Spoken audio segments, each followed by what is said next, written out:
Bonjour Raphaël. D'abord très heureux d'arriver à cet événement qui est pour moi un tournoi très important dans le calendrier africain, qui a été un petit peu décalé. C'est une compétition qui a gagné ses lettres de noblesse. C'est un beau tournoi, c'est un tournoi qui donne sa chance à des joueurs issus de leurs championnats respectifs. Donc très hâte de voir la compétition tout simplement démarrer. C'est une compétition, je me dois de le rappeler, et j'en profite pour saluer le président Issa Hayatou, puisque c'est lui qui a lancé cette compétition sur les fonds baptismaux en 2009, c'était en Côte d'Ivoire. Et à l'époque, je crois qu'il a cru que moi je travaillais pour France Foot à l'époque, il a cru que j'aimais pas ce tournoi, mais pas du tout. J'aime infiniment cette compétition, et lui et son comité exécutif du moment avaient eu cette bonne idée de créer un nouveau tournoi pour favoriser un peu donner des matchs aux joueurs, aux meilleurs représentants des championnats nationaux. Ce que je regrette aujourd'hui, c'est qu'il n'y ait pas une réforme pour faire jouer les Africains qui évoluent dans les autres championnats africains. Mettons un Camerounais qui évoluerait en République démocratique du Congo, ou un Tunisien, pas un Tunisien parce qu'ils n'y sont pas, mais un Algérien qui évoluerait au Soudan par exemple. Voilà, c'est ce qui manque je pense à ce tournoi. Sinon très très heureux parce que c'est une super affiche. Alors les équipes d'Afrique du Nord, il en manque un paquet puisque la Tunisie n'est pas là, l'Égypte n'est pas là, il reste qui? Le pays organisateur, l'Algérie, qui a eu des moyens considérables de se préparer avec son sélectionneur Majid Bouguera, qui est un mondialiste de 2010, qui est un fidèle serviteur du football algérien. Comme pays organisateur, tu es forcément favori. Le Cameroun, il y a quelques années de ça, était favori de son CHAN. Donc logiquement, l'Algérie fait partie des favoris. Pour le reste, il y a bien sûr la Mauritanie qui aura des ambitions, on le sait, ça sera compliqué, mais c'est pas vraiment l'Afrique du Nord, quoique. Et puis vous avez bien sûr le Soudan, qui a toujours eu des velléités, qui a déjà fait de belles choses dans le CHAN. Mais pour l'instant, on peut dire que c'est vrai que c'est surtout l'Algérie, parce que pour le reste, en fait, jusqu'à très peu de temps, on ne savait pas si le Maroc allait participer. Et vous savez que le Maroc avait décidé de participer avec des U23, une équipe pré-olympique, pour défendre le titre glané en 2018, puis en 2021. Donc, oui, l'Algérie est favorite, mais il y a qu'elle, en fait, parmi les nordistes, vraiment, pour pouvoir s'afficher. J'ai envie de dire oui, puis en plus c'est compliqué pour moi, parce que sur le banc il y a un de mes plus vieux amis dans le football africain, monsieur Otis Ngoma, qui est quelqu'un qui est un technicien congolais, qui a travaillé beaucoup dans le football français, avant de venir servir son pays depuis une quinzaine d'années. Il connaît bien le football, il a travaillé dans les clubs comme à Motema Pembe, il a essayé de sélectionner les tout meilleurs du championnat national, et je trouve effectivement que entre les garçons de Mazembe, de Vita, les joueurs de Lupopo, il y a vraiment de quoi faire. Ils se sont un peu loupés lors du dernier tournoi au Cameroun, il faut bien l'avouer. D'ailleurs, ils avaient été éliminés, me semble-t-il, par le Cameroun. Là, ça va être encore une autre paire de manches, mais on sait qu'ils viennent avec des ambitions. Après, on sait que tout n'a pas été parfait dans la préparation, mais je fais confiance à Otis, il a un très bon groupe. Le Cameroun n'est pas un favori. Le Cameroun a été demi-finaliste de son CHAN tout dernièrement. Le Cameroun se présente sur certains joueurs qui ont brillé ou brillent actuellement dans son championnat national. Je pense aux meilleurs buteurs, mais je pense que l'encadrement technique a toutes ses raisons de ne pas l'avoir appelé. Toujours est-il qu'il y a un groupe qui a des ambitions, qui va vouloir faire quelque chose. On va voir rapidement si cette équipe, ce qu'elle a dans le moteur.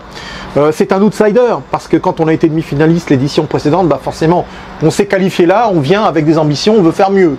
Maintenant, il y a beaucoup de monde. Vous savez que c'est un tournoi pour la première fois à 18 pays.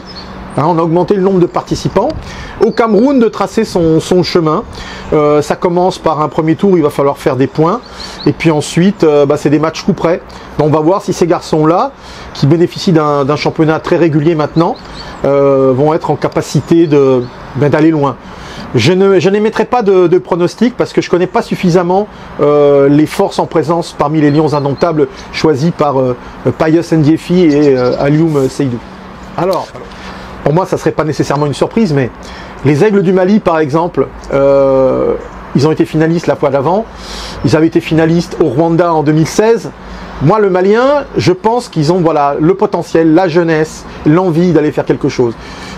C'est peut-être pas le meilleur championnat africain organisé, je dirais, mais quel talent! Que de talent dans cette équipe. Donc les Aigles à surveiller, aux côtés bien sûr de pays dont j'ai déjà parlé, hein, la RDC, l'Algérie.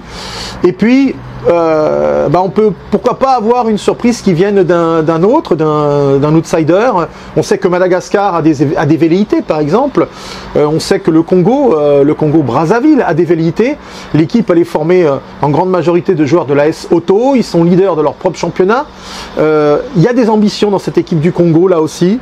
Il ne faudra pas l'écarter, l'autre Congo. Je pense que on va dire le danger peut venir de partout, l'ambition peut venir de partout, et c'est ce qui est vraiment formidable avec ce championnat d'Afrique des Nations, ce CHAN. Mais pour moi déjà, le CHAN a sa place depuis sa création en 2009. Je vois même pas pourquoi on pourrait le contester. Il y a un moment donné, on a parlé peut-être de ne plus l'organiser, ce qui serait fort dommage. Je pense que, comme je l'ai évoqué tantôt, ça serait bien d'élargir le mode de sélection des joueurs, c'est-à-dire de ne plus se contenter uniquement de joueurs évoluant dans le pays. Un Camerounais qui évolue au Cameroun, allons chercher un Camerounais qui évolue sur le continent africain, même ailleurs. Ça serait bien que la Confédération africaine de football se penche là-dessus. Ça, c'est une première chose. Pour le reste, le CHAN est censé donner un peu, si vous voulez, une photographie, un instantané de la valeur du championnat du pays. Donc, on va se dire, ah tiens, si la RDC fait quelque chose, ça veut dire qu'ils ont aussi un championnat de qualité. On le sait, ils ont un championnat de qualité. Un pays dont je n'ai pas parlé actuellement, la Côte d'Ivoire, un pays qui est cher à mon cœur, ma femme est ivoirienne. Comme Samuel Eto'o, je crois. Donc, la Côte d'Ivoire a un championnat aussi qui est très régulier, qui est bien organisé. La Côte d'Ivoire va avoir envie de prouver. Il y a une dizaine de joueurs qui viennent de la SEC Mimosa. La Côte d'Ivoire va vouloir prouver, ben voilà, nous on a envie de faire quelque chose. Notre championnat est un championnat solide, bien organisé. La SEC est dans les phases de groupe en Coupe de la Confédération africaine. On va tout donner pour aller chercher une médaille, pourquoi pas le titre. Ils avaient été médaillés de bronze au Rwanda en 2016. Ils vont avoir des ambitions, c'est sûr, les joueurs de Swalio Haïdara. Et je les classe aussi parmi les outsiders. Donc, il n'y a aucune raison, si vous voulez, de ne pas considérer ce tournoi. C'est un tournoi que je l'ai dit déjà, j'aime profondément. Presque, je l'aime plus que la CAN, à force, pour vous dire, parce que on y découvre encore des talents. On y découvre encore des talents. Ça a été le cas lors du dernier CHAN. Il y avait des garçons au Cameroun qu'on ne connaissait pas. Le grand public international, Banga par exemple, défenseur axial, qui avait mis un ciseau, je crois, au premier match contre le Zimbabwe. Et bien voilà, c'est un garçon que les Camerounais connaissaient, meilleur en Afrique, qui le connaissait, et bien d'autres. Voilà. Et puis il y a des garçons qui sont revenus mettre les pieds dans les championnats nationaux pour se donner une chance de disputer cette compétition. C'est pas un hasard. Donc c'est vraiment une compétition, je trouve, qui voilà, maintenant est installée. Je souhaite qu'elle dure encore un moment.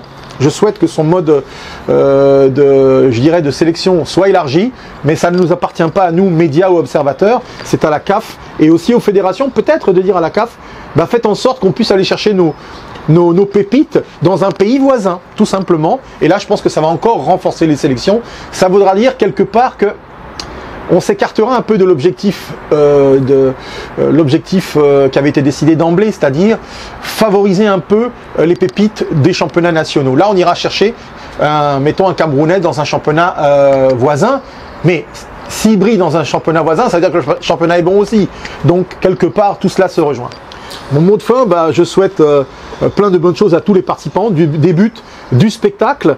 Moi-même, je serai en Algérie du côté d'Oran pour commenter les matchs. Donc, j'espère qu'on va vivre une grande fête du football africain, tout simplement, parce que je trouve que c'est vraiment un produit, parce que je parle de produit pour cette compétition, un pur produit du football africain. Je souhaite qu'il dure encore et encore pour nous faire tout simplement vibrer, parce que derrière, eh ben, vous avez tant de talents qui peuvent, s'ils réussissent un bon tournoi, pourquoi pas rebondir, trouver un club dans les pays du Golfe, trouver un club en Europe. C'est ce qui s'est passé pour nombre d'entre eux. Ou alors rebondir dans un championnat encore meilleur. Voilà. Donc à tous, plein de bonnes choses.